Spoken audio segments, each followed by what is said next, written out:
What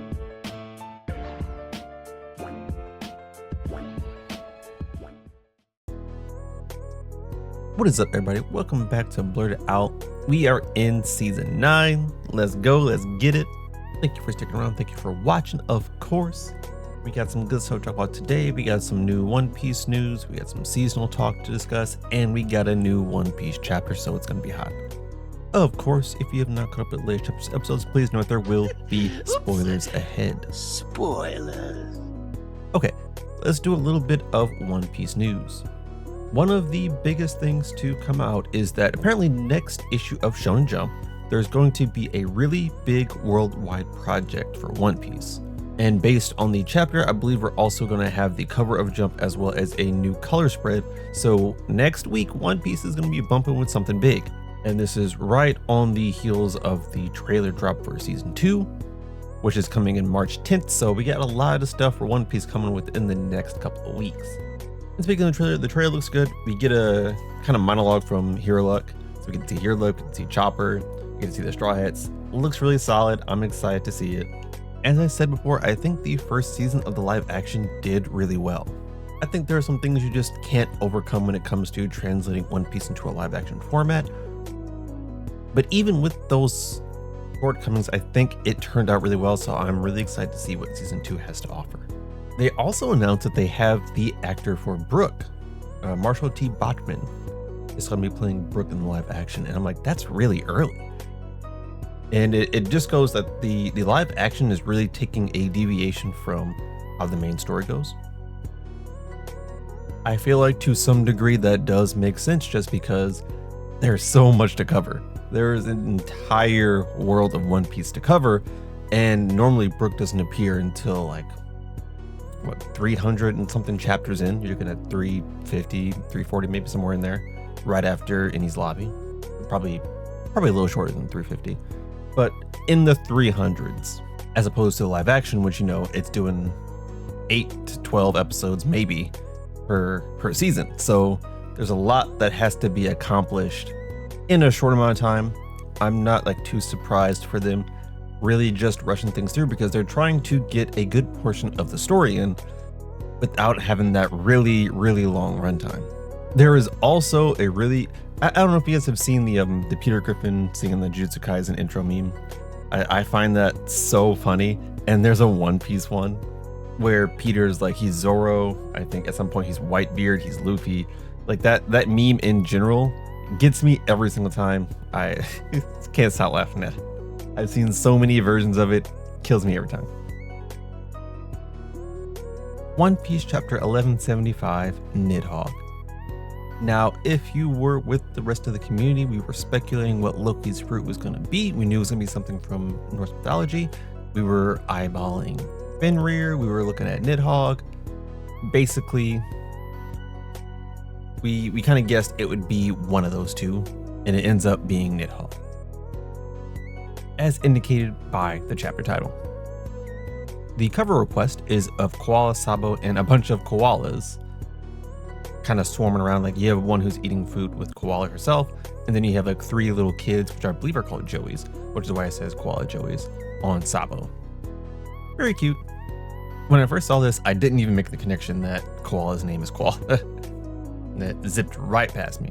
So we start the chapter in a weird spot because normally when we kind of go chapter to chapter, we come back where we left off, or we come back, I think, entirely with a scenario. In this, we're kind of coming back mid-action, which is different. And we have Sanji pulling up to the Straw Hats that have been captured, and he hits Summer's thorns that are wrapped around Robin with Diablo Jambe. As expected, this takes out the thorns, so the thorns are in fact weak to fire.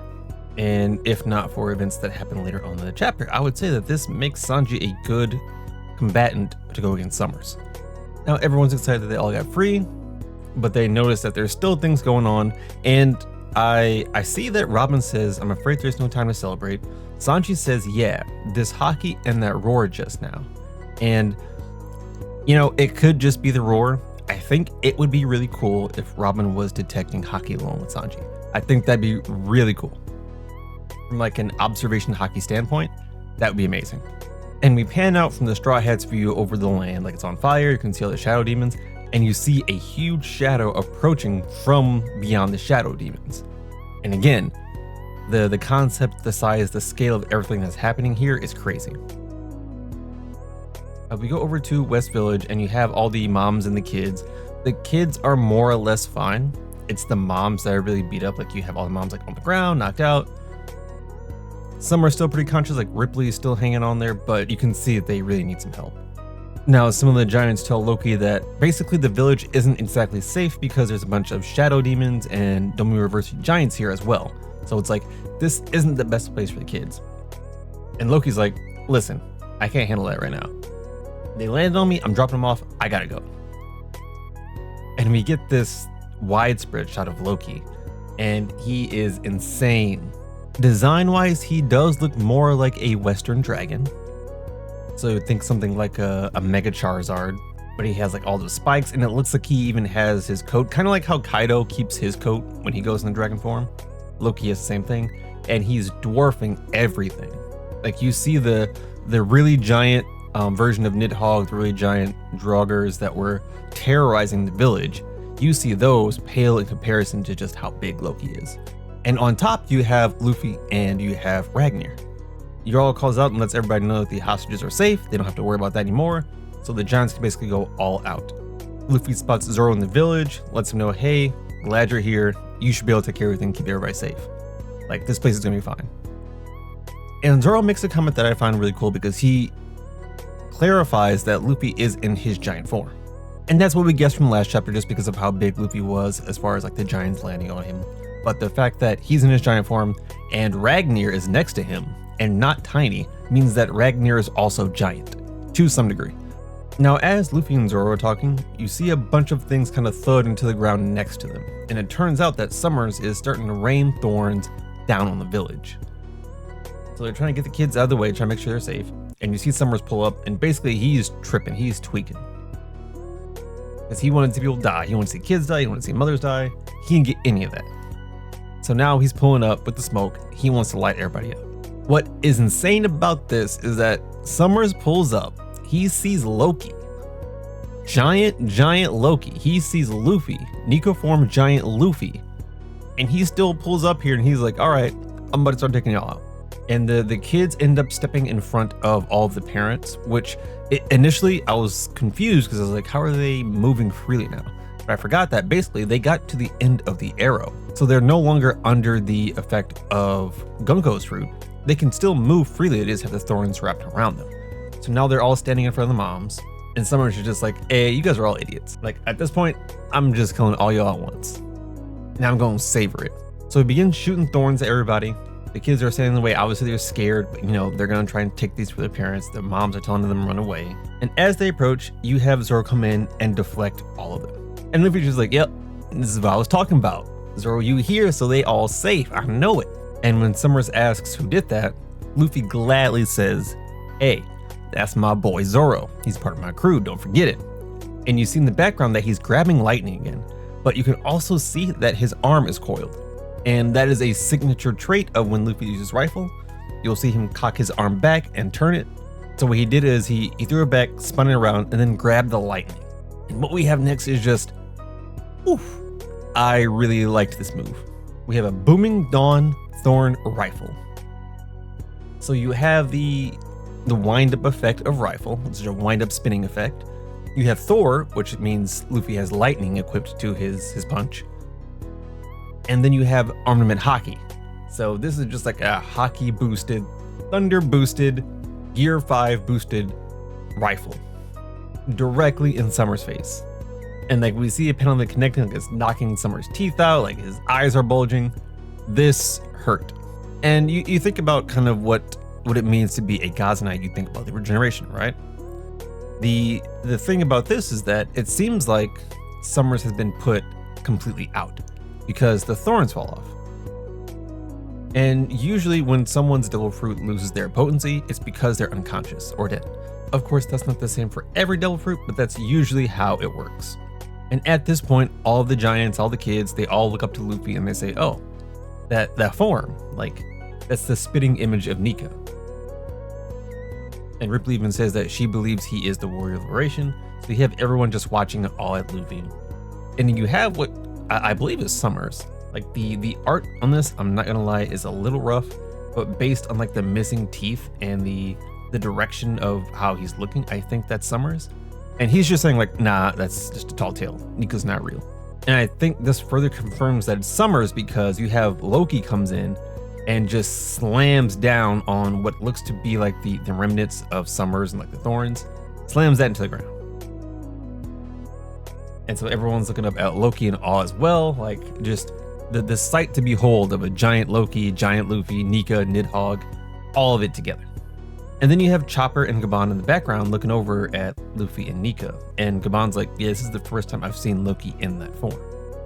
And we get a flashback of everyone discussing the forbidden devil fruit. So you have Jarl telling them it's the mythical dragon fruit. It's said that whoever eats it can transform into the world's most colossal dragon. The size of the creature is relative to the initial size of the person who eats it. So a normal person grows to be huge in size. A giant grows to be bigger than what a normal person would be. An ancient giant grows to be essentially the biggest because that's the biggest form of person you'll usually run into. And it's that combination, that ancient giant size and strength mixed with this fruit, which brings out the potential of it to be incredibly massive. They say the dragon can breathe lightning, and when it flies, it can change day to night, which I assume to mean it dwarfs out the sun when it flies across the sky. And we have Shanks, who's also here in this flashback presentation, talking about, so that's why the power was hidden, and Jarl says it wasn't hidden, just protected.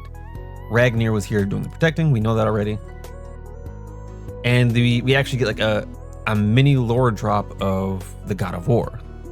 And this was a person who used to fight with Ragnar. Now it would seem like the God of War had the dragon fruit beforehand and also had Ragnar beforehand. But this God of War actually fought with Nika. So this could very well be kind of the images we're seeing in the mural where we had Nika, we had the giant dragon, we had those different types of characters together at one time. This could be that era. So likely before Joy Boy, there was the original Nika and then the original Nidhogg wielder. Now the lore also states that Ragnar wasn't initially Ragnar, it was more like there was the ice squirrel Ratatoskr. Not sure if I'm saying that right, but that was one of the other things that people were speculating as far as like Norse mythology animals. But they say that after his master died, so the one that kind of wielded that dragon power, these two came together. Now, I'm still kind of confused on how that works, because it does seem like Ragnar consumed a fruit of some kind.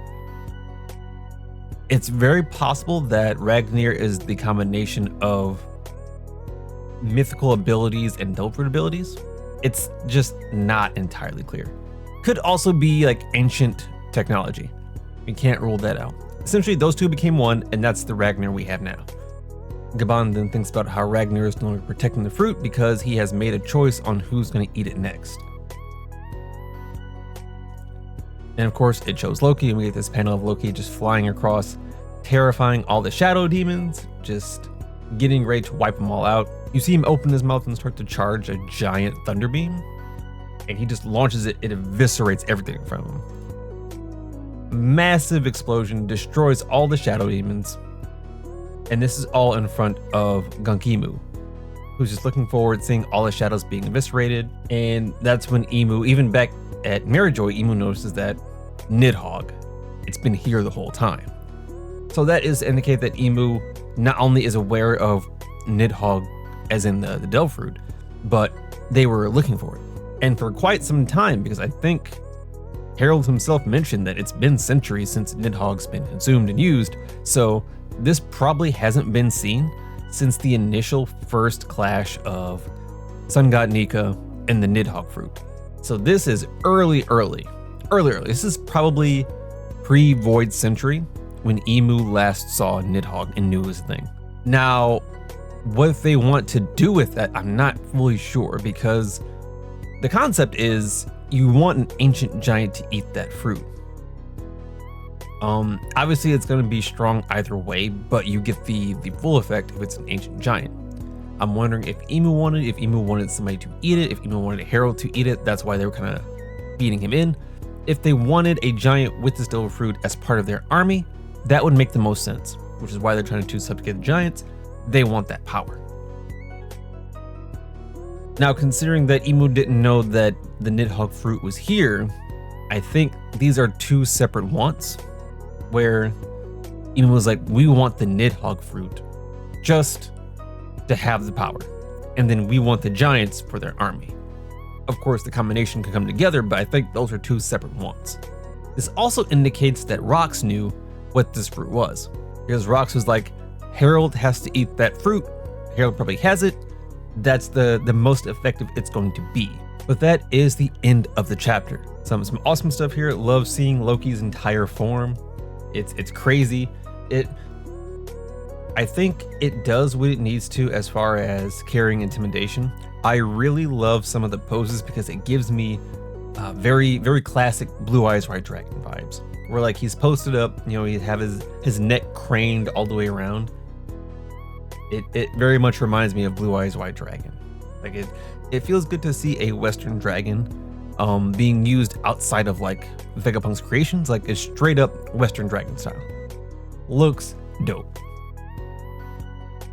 I can't wait to see it more in action. I would love to see like if there's some really cool elemental combo stuff that him and Ragnar can do, like outside of the thunder. Like I'm wondering if the thunder was purely Loki calling it down to Ragnar. Like there's so many kind of theories about how Loki and Ragnar put together, or just Loki's fruit in general. I think it's super cool. I'm super excited for the next chapter. I think even though the flashback was amazing, there was a little lull in between. I think this is where we're picking things back up, where things are seeming really cool again. And not that the previous time wasn't cool, it was just slow because they had to build up to this kind of stuff. Which it's necessary. It's gonna happen. It's always gonna happen. Not a bad thing, but it is admittedly slower. But that is it for the chapter. All right, let's talk about some seasonals. I think the two big runners, and I've probably said this before, are gonna be Sentenced to be a Hero and Fate Stay Fake. I think Sentenced to be a Hero is really ramping up now that they've introduced this Spriggan, who is a demon, but is taking the form of a human. And this comes right after the discovery that there are humans working with the demon plague to kind of bring demon kind and humankind together. So we're introducing a new plot point where it's not just, mindless monsters showing up and ravaging everything. There's order, there's structure. So it adds a really cool new theme to the show as a total. I really like all the characters that they introduced, like from Little Rita. I love Xylo, I love Norgal, Tatsuya. Sav is cool. He's a little crazy. Venteam's cool. I'm still coming around on Jace. He's interesting. I think Dota, especially with the last episode, has become more interesting in my eyes. I like Kiva. Like, I really like the band of characters. They're all really cool. I really enjoy that we get backstory when there's like a character-centric episode, like with Sav, like with Tatsuya. When there's like a really character-centered episode, like with Sav, where they break down how they became a hero. That's always interesting because it's never just like they committed terrible crimes. Like I feel like that's almost never the reason they become a hero. It's because they did something that directly goes against what like the church and the nobility want the people to believe. Like Venteam he's here because he told the truth when he had been telling lies, and the truth happened to hurt the church and the nobility, so they're like, you're gonna be a hero. Dota, for the same reasons, was like he was telling the truth about nobility and they shut him up. Because once you get labeled a hero, you pretty much lose all credibility in the standing world. No one looks at you like a normal person ever again. So really interesting concepts going on here. I'm curious to see how they're going to handle the Spriggan. I think that's going to be real exciting to watch. And I feel like they are teasing having Rita take some sort of blight damage in the same way that the past goddess did. I feel like they're heavily teasing that. I would like to see them go a different route. And I think at the end of the day, they're going to keep her from switching, because I don't think they're going to have Xylo go through that twice. But I'm curious to see. Now with Fate, we're ramping up a lot of kind of character motivation introduction. Like we did a little bit of fighting early on. Now we're just going around seeing how all of the different servants and masters are setting up their pieces for the Holy Grail War. And I think we have, what, technically like 13, I want to say,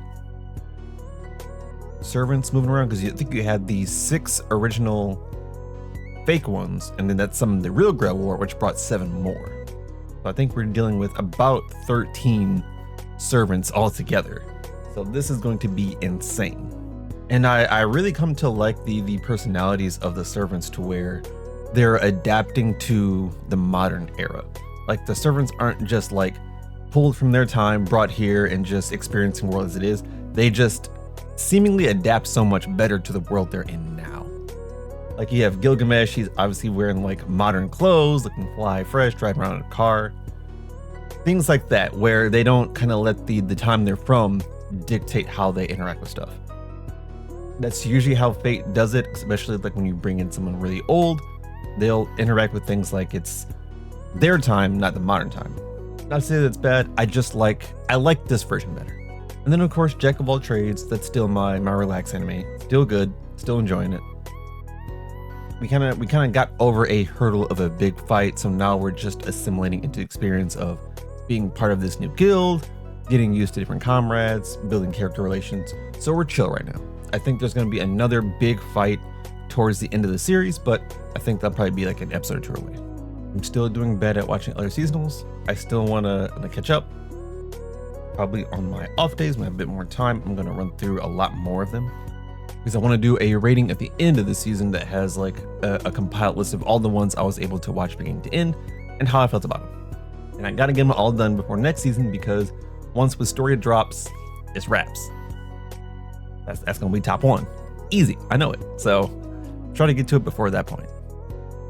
But that'll wrap it up for the episode. Don't forget to like, comment, subscribe, and I'll catch you in the next one. Peace.